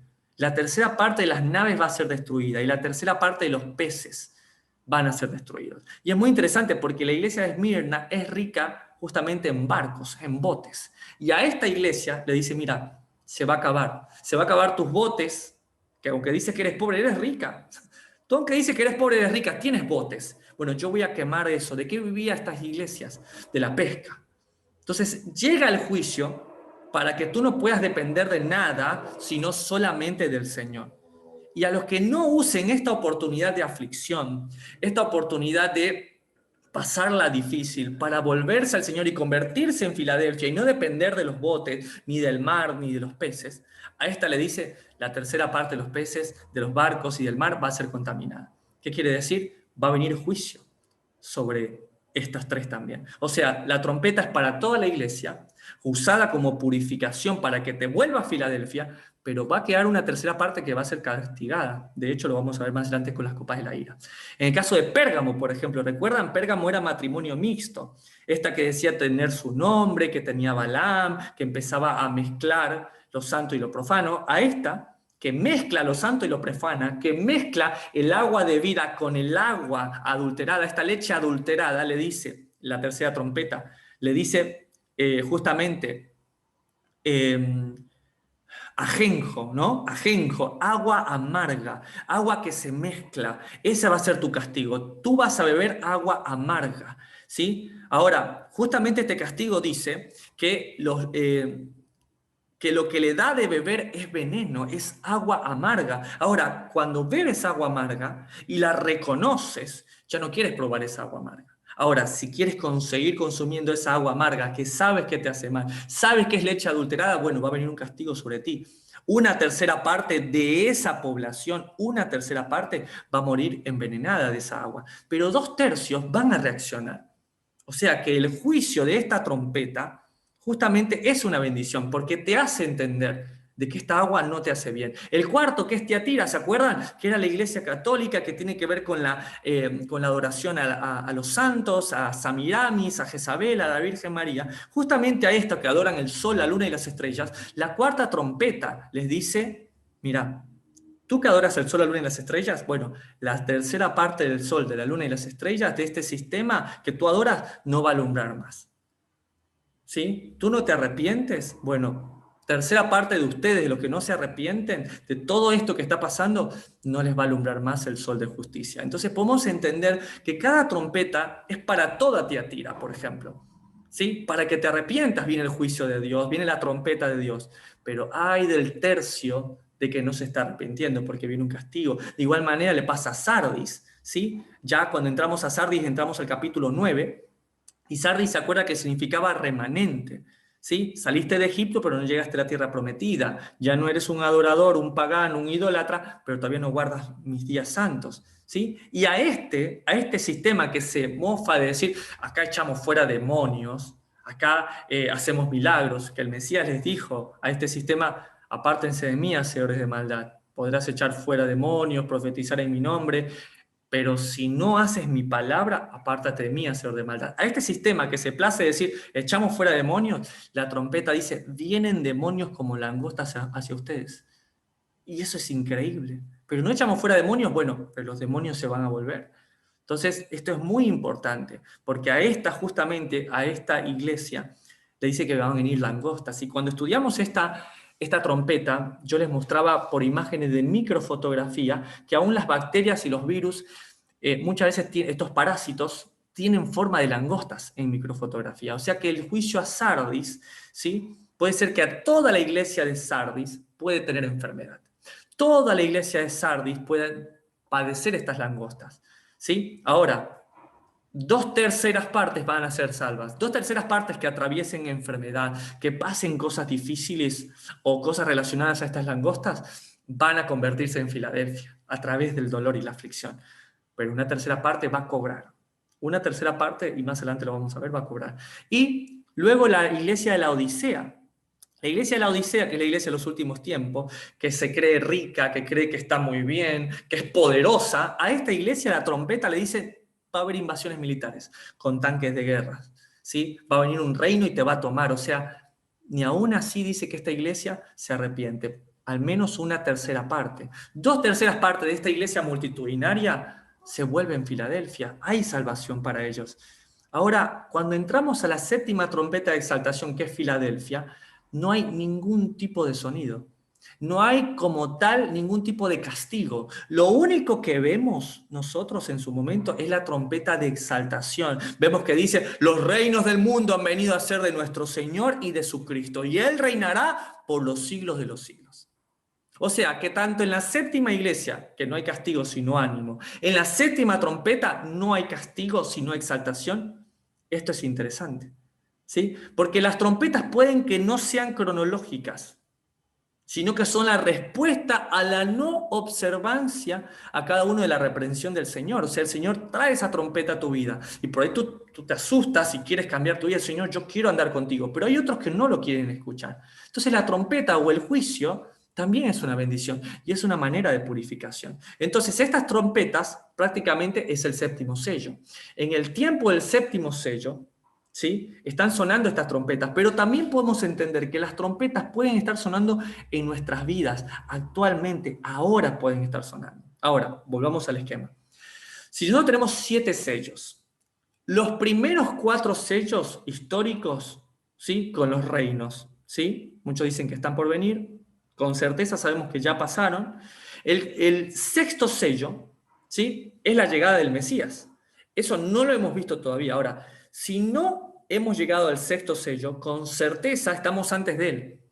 ¿Qué quiere decir? Es mi impresión que estamos en el quinto sello. ¿El quinto sello cuál es? Donde se viene recabando el pueblo de Dios. Bien, a través de los 144.000 de las 12 tribus, 12.000 de cada tribu, a través de la historia de los tiempos, a través de los mártires que han ido muriendo y estando en la presencia del Señor, ¿sí? O como lo dice el capítulo 11 de Apocalipsis, donde es el tiempo de los 2 testigos. El tiempo donde se predica la palabra, donde pudimos ver estos 2 testigos que son las 2 casas de Israel, representadas en sus 2 más grandes exponentes, Moisés de la casa de Judá y Elías de la casa de Israel. ¿Sí? Un ejemplo claro de que esto puede ser así, que puedes decir, estamos en el tiempo de los 2, donde yo puedo decirte, sí, hermano, ten la seguridad que estamos en este tiempo, es ver el caso de Juan. A Juan el Bautista se le decía que andaba en el poder de Elías, por ejemplo. Y no por eso bajaba fuego del cielo, en el caso de Juan. Trajo juicio a las naciones. ¿Qué quiere decir? Que tú y yo podemos andar en el poder de Elías o en el poder de Moisés, por ejemplo, que trajo la palabra de Dios. Por eso creo que no es un error que sí pensar de que estamos en el tiempo de las 2 casas de Israel, de los 2 testigos, que Dios nos está llevando a predicar su palabra, el testimonio de Jesús y la palabra de Dios. ¿Y por qué no? Si en algún momento esto se vuelve carne y aparece Moisés Elías como apareció en la transfiguración. De hecho, ver a Moisés y a Elías junto a Jesús en el tiempo de la transfiguración es lo que a mí me da la certeza de decir que estamos en el tiempo del quinto sello, porque es el tiempo que está apareciendo, es el tiempo que Juan el Bautista se dice en el poder de Elías. Entonces, eso me da la seguridad de decir, estamos viviendo el quinto sello. Si me la tendría que jugar, diría que es de esa manera. Ahora, al finalizar el testimonio, en el capítulo 11, dice que aparece una bestia del abismo que los vence, los mata, los da por mártires, ¿sí? Estos ya están en la presencia de Dios, los que mueren, los que no, tendrán que seguir soportando estando aquí en la tierra, sabiendo que están sellados, sabiendo que Dios nos creó para salvación y no para ira del Señor, recordando los consejos del Mesías: si estás en la azotea no bajes, si estás en el campo huye a la montaña, si estás embarazada, ojo, cuídate mucho, porque dijo el Mesías.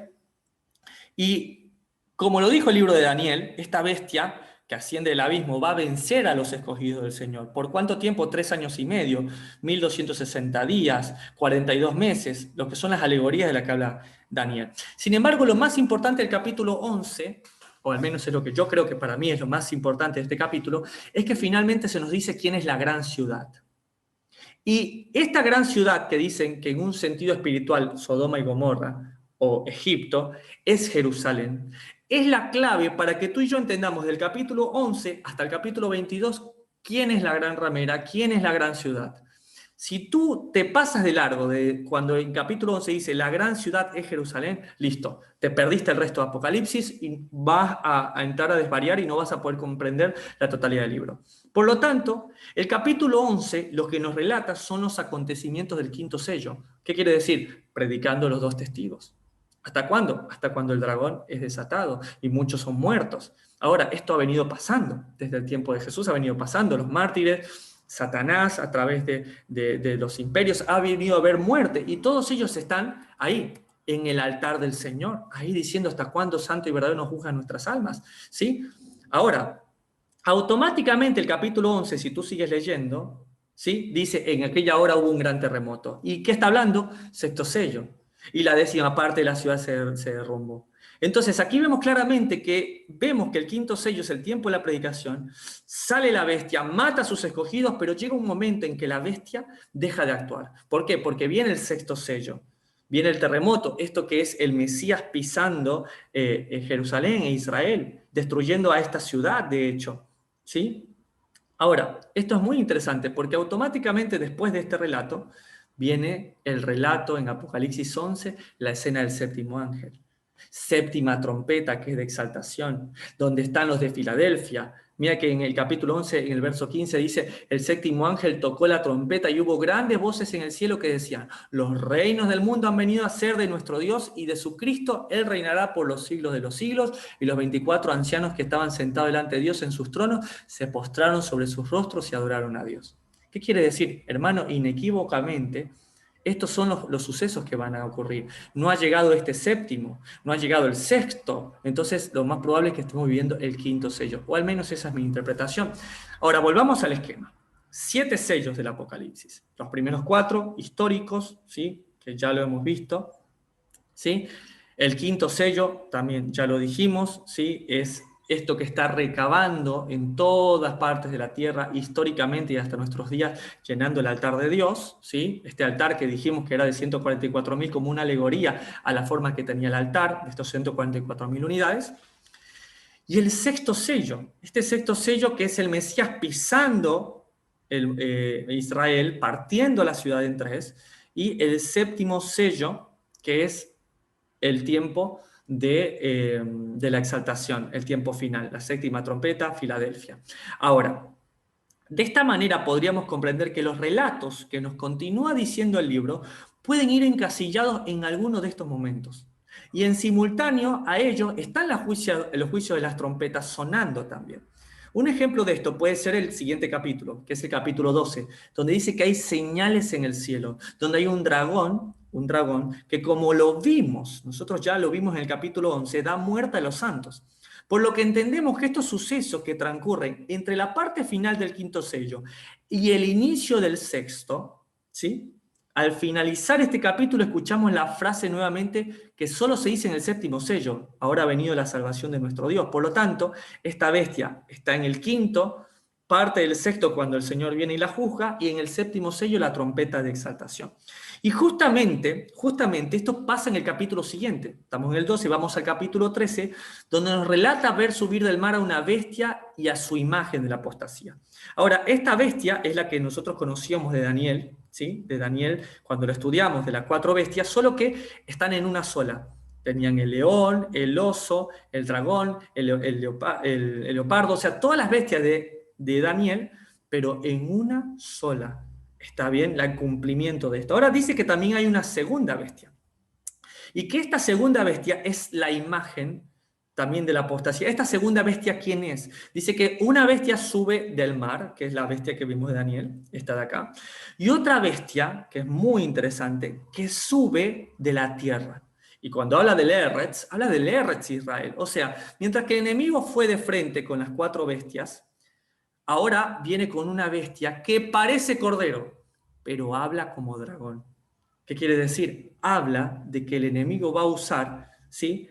Aún aparentemente viene de Israel, aún aparentemente habla de Shabbat Shalom, te habla en hebreo, pero no confiesa al Mesías de Israel.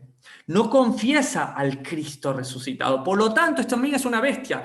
Parece cordero, viene de Israel, viene cubierto, también tiene atuendo muchas veces hasta judío, pero no, ojo que esta es una bestia. Esta es una bestia, también es imagen de esta bestia. Ahora, estas dos tienen una marca en su frente. Esta marca del 666, que por mucho tiempo a nosotros nos ha horrorizado, que por mucho tiempo se nos dijo, no, es la barra, es una barra de las compras, no, es el internet, no, es una vacuna. Ahora, el 666 como tal, o el 666, no puede ser algo tan sencillo como una marca. Tiene que hablar de la apostasía, de ir en contra de sus mandamientos. De hecho, hemos estudiado que ni siquiera el 666 como existe tal en la numerología hebrea, sino que este número es 666, que había que sumar 400 de una Tav, 200 de una Reish, 60 de una Sameach, 600 de una Bab, y que eso en gematría, de hecho, te da hasta palabras para formar. Y hemos visto cuántas veces personas dicen, no, el 666 es un nombre, significa Milhama Beji Israel, que significa todos los que hacen guerra contra Israel. No, el 666 es la palabra Tusar, que significa los que son hechos apóstatas. Los católicos ya decían que Nerón, la palabra Nerón era 666, por tanto Nerón era el anticristo. Me parece que, si no me acuerdo mal, la iglesia protestante también decía que el Papa, Vicaris Filis Dei, era el 666. Los opositores a la iglesia adventista, por ejemplo, decían que Elena G. White, en el método de isopsefía, sumaba 666 y tantas otras cosas. Entonces yo ni siquiera quiero venirte a hablar de que te enfrasques tanto en el número de la bestia, porque ya de por sí hay unos manuscritos que los motivo a que ustedes los lean, que son los manuscritos de Oxirrinco, que son unos manuscritos griegos que se encontraron, donde dicen que ni siquiera el nombre es 666, ni 666, que la marca de la bestia, según el griego Koine, es 616, 616, y que simplemente es un número que se le asignaba a los enemigos de los cristianos. Punto. Ahora, sea 666, sea 616, ¿qué es lo más efectivo? ¿Estar mirando el nombre de la bestia o la característica de la bestia? Porque Daniel 7:25 dice que la característica de la bestia es que quiere cambiar la ley y las fiestas religiosas. Entonces, no te enganches. Cualquier sistema, católico, evangélico, protestante, judío, cualquier sistema que quiera decirte, hay que cambiar la ley. No, ya Jesús cambió la ley. Ya olvídate eso de honrar padre y madre, de no matar, de no robar. Eso ya pasó. O que te cambie las festividades, que te diga, no, ya no se guarda más el Shabbat, se guarda el domingo. No, ya no hay madre. ¿Qué es la fiesta de Sukkot? No, eso es judío. Tú celebras la Navidad, que es Nimrod, que es Samiramis. No, ¿qué vas a celebrar la fiesta de la Pascua de Pesaj? Celebra San Valentín, carnaval. Cualquier sistema de este tipo es el sistema de la bestia. Entonces no te enganches con el número, engánchate con las características. Esa es la bestia. No permitas que su marca esté en ti, que la marca de la apostasía, que ¿cuál es? Cambiar la ley de Dios y las fiestas religiosas. Ahora, volviendo a nuestro esquema, ¿sí? Tenemos los 7 sellos, 4 primeros sellos que son históricos con los jinetes, el quinto sello que es el sello de donde está contenido el pueblo, el remanente de Dios, el Filadelfia de Dios a través de los tiempos, y en el sexto sello, ¿sí? Que es la llegada del Mesías, ¿sí? El momento del castigo que se le está dando a este sistema, y el séptimo sello es la trompeta de exaltación de Filadelfia. Ahora, el capítulo 14 habla de la caída de la gran ramera, de Babilonia, la gran ciudad. En el momento que vemos eso, nosotros tendríamos que ver que el capítulo 14, ¿dónde lo encasillo? ¿Lo encasillaré en los primeros 4 sellos? No, porque son históricos. ¿Lo puedo encasillar en el quinto? Tampoco. ¿Lo puedo encasillar en el sexto? Y puede ser, porque en el sexto es la retribución a este sistema perverso. Por tanto, la caída de la gran ramera es el tiempo del del sexto sello del Apocalipsis. Por eso dice en el verso 14 de Apocalipsis 14, miré una nube blanca y sobre la nube uno semejante al Hijo del Hombre que arrojó su hoz en la tierra, dice. O sea, viene el castigo a esta ramera, a este sistema que lo que hace es apostatar, que te hace cambiar los tiempos y la ley, y el Señor viene con una hoz en su mano, viene con a cortar y a degollar a todo este sistema. Y esto es muy interesante, porque dice que todo lo que toma la vendimia de las viñas, que toma la uva, luego la pisotea en el lagar de su ira. Ahora, en este mismo contexto, en este mismo momento, se desarrolla el capítulo 17, porque en el capítulo 17 pudimos mostrar lo coherente con el capítulo 14, donde se nos dice quién es la gran ciudad. Porque dice, y la gran ramera es la gran ciudad, la gran ramera es la gran ciudad. Y por mucho tiempo dijimos Roma, Roma, Roma, Roma. Y no es que Roma no sea una ramera, claro que sí. Pero la gran ramera, y te invito a que veas el capítulo 17, donde explicamos con detenimiento todas las bases bíblicas de por qué Jerusalén, y no hablo de la Jerusalén física, no hablo de las piedras, no hablo del monte, no hablo nada de eso. Hablo de la Jerusalén, como lo dice el capítulo 11, en lo espiritual es Sodoma y es Egipto, la gran ramera. ¿Por qué? Porque aún Jerusalén actualmente está presa bajo un sistema apóstata, un sistema religioso, ¿sí? Un sistema que no entendió que Israel, que Jerusalén va a ser puerta para todos los pueblos de la tierra. Ahora, Dios tiene que limpiar esto. ¿Cómo Dios va a limpiar? ¿Cómo Dios va a sacar? ¿Cómo Dios va a convertir el capítulo 14, que habla de la caída de la gran ramera, y el 17, donde la identificamos? ¿Cómo Dios va a hacer para sacar a este sistema? Bueno, lo va a hacer a través de las plagas. Y no coincidentemente, sino diosidentemente hablando, el capítulo 15 y 16, entre el 14 y el 17, donde se elimina la ramera, es el capítulo que habla sobre las plagas, sobre la ira de Dios, ¿sí? Ahora, es interesante, porque cuando lo estudiamos vimos que había 10 plagas en Egipto, que es el lugar donde se habla de plagas. Una plaga de sangre, una plaga de ranas, mosquitos, moscas, ganado, úlceras, granizo, langostas, tinieblas y primogénitos. Ahora, lo interesante de todo esto es que solamente 7 de las 10 plagas, ¿sí?, son las que tocan al pueblo de Egipto. Ojo, 3 plagas tocan al pueblo de Israel, pero las 7 plagas de Egipto, ¿sí?, son de Egipto. Quiere decir que estas 7 plagas de la ira que también hablan en Apocalipsis, podemos entenderla que no es para el pueblo de Dios. Las trompetas sí lo fueron. El avisar de Dios sí lo fue. El permitirte tribulación para que aprendas sí lo fue. Pero ahora vienen las plagas de la ira. Ahora viene ese tercio de cada iglesia que no se arrepintió. Ahora viene con ellos. Y es muy interesante entender esto. 7 plagas de Egipto son de Egipto, no tocaron al pueblo de Israel. Y ahora vienen 7 plagas también. 7 copas para estas 7 iglesias que traen estos 7 ángeles con 7 copas que derraman 7 copas de su ira.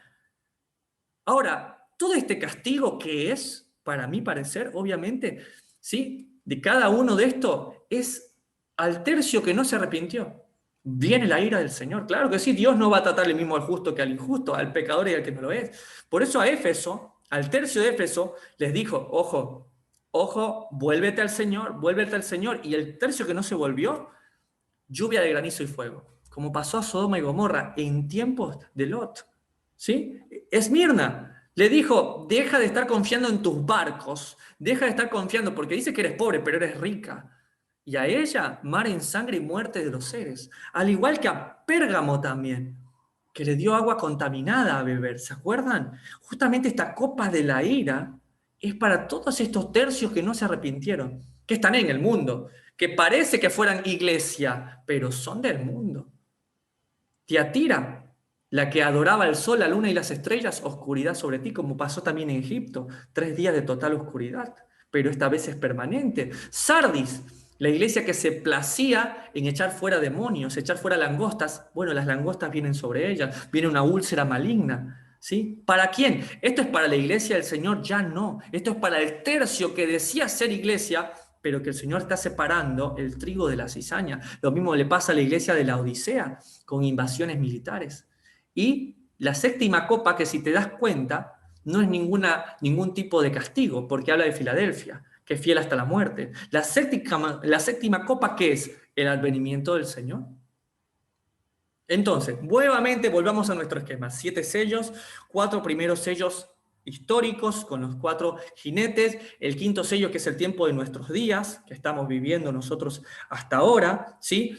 El 6.º sello que está por venir, ¿cuándo qué? Cuando se da castigo a la gran ramera, al sistema religioso que se mezcló, ¿sí?, que hizo pacto con Roma, como fue el sistema del rabinato de Israel. Nuevamente, no estamos hablando en contra de la tierra de Israel, bendita sea la tierra de Israel, bendita sea Jerusalén, sino hablo de ese sistema que tiene preso, que como dijo el apóstol Pablo, Jerusalén terrenal está presa, es hija de esclavitud, es Agar, ¿sí? Es hija de esclavitud a través de leyes orales, de interpretaciones de rabinos, ¿sí? El séptimo sello, que es Filadelfia, la exaltación final, que Dios la está purificando a su iglesia. ¿De qué forma? Por las trompetas. Con las trompetas, cada iglesia de Éfeso, arrepiéntete, y la va formando. La aflicción va creando Filadelfia, ¿sí? Ahora, eso lo entendimos hasta el capítulo. En el 17, como dijimos, tenemos a la gran ramera, la identificamos, ¿sí? Es el sistema que mató al Señor, el sistema del rabinato, el sistema de los reyes de Israel que no quisieron arrepentirse y aún confabularon con Roma para la muerte del Mesías. Ese sistema va a ser castigado. Y las rameritas que vienen de ello también. También en la Biblia se nombra como ramera a Roma, a Tirón, a Babilonia. Esas también van a caer. De hecho, dice que en el momento de la gran caída, de la gran ramera, de Babilonia la Grande, dice que las ciudades de los gentiles también caen. ¿Qué quiere decir? ¿Qué habla esto? Si la gran ciudad cae, las otras ciudades también caen. Y también va a caer Roma. Claro que sí. Ahora, en el capítulo ya 19, en el 18, perdón, vemos la caída de la gran ramera. Y cómo Dios, a este mismo sistema que ella había, a la imagen, a la apostasía, también le da la autoridad para comerse a esta. Dice que se la come como se lo comen los perros. Y es interesante porque esta mujer, que la hemos hablado que es como Samirami, como Jezabel, le pasó lo mismo que a Jezabel, que los perros se la comieron y no quedó forma. Ahora, cuando en el capítulo 18 llega esta retribución, que es el sexto sello, bueno, llega el tiempo del séptimo sello, que es la trompeta de exaltación. ¿Por qué? Porque en el 19 hablan de las bodas del Cordero, donde el Señor toma a su esposa. ¿Quién es la esposa? Filadelfia. Puede ser que Filadelfia antes haya sido Éfeso, que se volvió su primer amor. ¿Sí? Puede ser que antes el Filadelfia haya sido Esmirna, pero de Esmirna tomó y algunos fueron fieles hasta la muerte y listo, dejaron todas sus riquezas por el Señor, listo, ahora son Filadelfia. Puede que haya sido Tiatira, que adoraba a la Virgen y a los santos, que entendió, que maduró, que volvió a las raíces hebreas de su fe, que no dejó su primer amor, ahora es Filadelfia. Y ahí entra también el capítulo 20, donde son 1000 años del Señor, séptimo sello.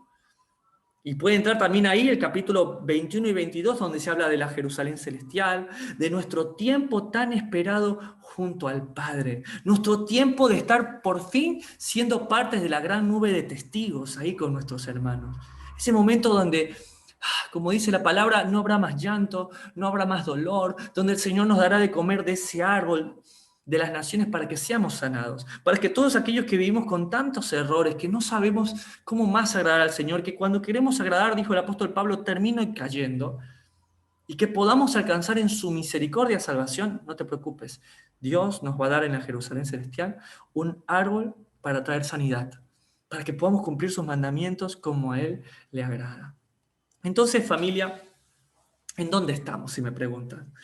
Espero que esta forma esquemática, estudiar todo el libro de Apocalipsis a través de 7 iglesias, 7 sellos, 7 trompetas, 7 copas, haya podido ser entender. Es mi interpretación. Si alguien no está de acuerdo, si algún erudito, que obviamente debe existir muchísima gente mejor que yo en esto, entiende de otra manera, perfecto. No lo desmiento que pueda ser de esa manera, pero está bueno poder tener varias interpretaciones. Los 4 primeros sellos son históricos. El sexto sello no ha ocurrido, no hemos visto a Jerusalén partirse en 3 ni los pies del Mesías llegando. Obviamente no hemos visto y no hemos conocido a Filadelfia y no hemos estado en la presencia de Dios viendo la Jerusalén celestial. Por tanto, es mi humilde interpretación con la cual puedes tranquilamente estar de acuerdo o no, ya que esto es profecía, es que estamos viviendo el tiempo del quinto sello. ¿Sí? Un quinto sello donde Dios está tomando pueblo para sí, para su nombre, desde antes del inicio hasta hoy, hasta el último momento que diga Dios, hasta aquí llega la plenitud de los gentiles.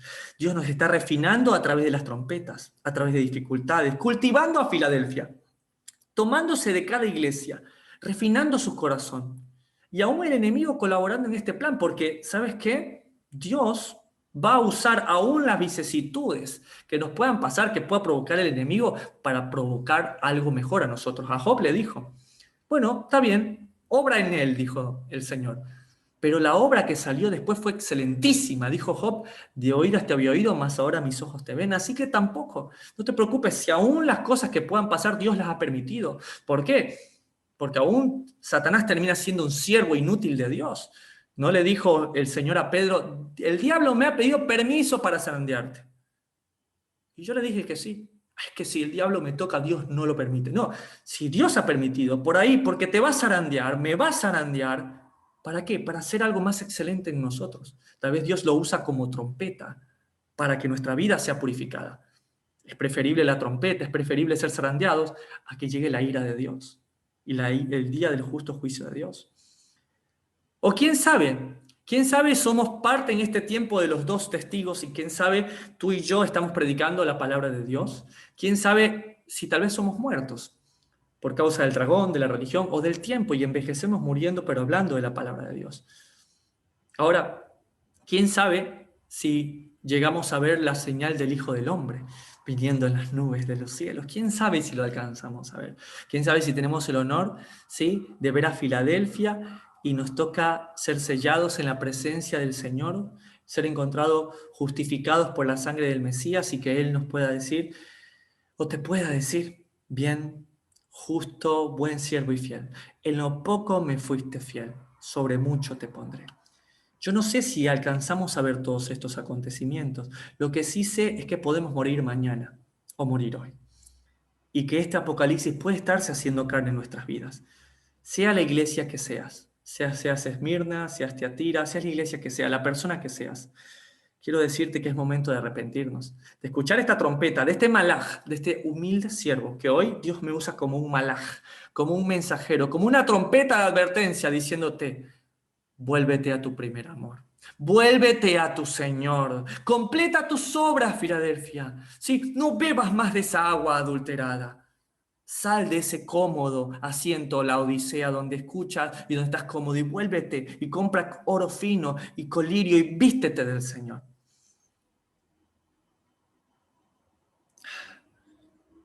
Finalmente, lo importante es recordar que Apocalipsis es la revelación del Mesías. El Mesías se reveló hoy a nuestra vida. El Mesías se ha revelado hoy a nuestros corazones. Yo quiero abrirles el mío y honestamente este libro ha cumplido su profecía de decir, bienaventurado el que lee, el que escucha y el que guarda las palabras de esta profecía. Que no sea un libro para pelearnos, que no sea un libro para decir, no, es que si estamos, si no estamos el quinto sello, que si la marca del 666, que sea simplemente sus mandamientos en nosotros, que guardemos pacto con el Dios de Israel, que cada mandamiento nos lleve a otro mandamiento. Porque ¿sabes qué? Te soy honesto, yo no le tengo miedo a las trompetas, a las plagas, a la ira. A lo único que le tengo temor es a vivir sin Él. Yo que viví tan apartado de Él, que viví alejado de Él, y que en el momento, como dice 1 Corintios 1:26 en adelante, en el momento donde era lo más vil, lo más necio, lo más despreciado, en el momento donde nadie creía en mí, ni aún yo mismo, en ese momento Él se acercó a mí, me amó con amor eterno, me miró y me dijo, si no te salvo yo, no te salva nadie. Eso es lo que me aterra. Me aterra vivir lejos de Él. Y para eso no necesito que llegue el Apocalipsis. Para eso debo entender que el Apocalipsis lo estoy viviendo ahora. El Itgalut, la revelación del Mesías. Porque si el Mesías sigue oculto a mí, ¿de qué sirve todo?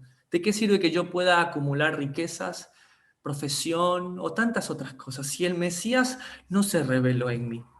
Y créanme, estimados compañeros de estudio bíblico, que la voz no me da ni el corazón para tanto que Él ha hecho para con nosotros, para conmigo.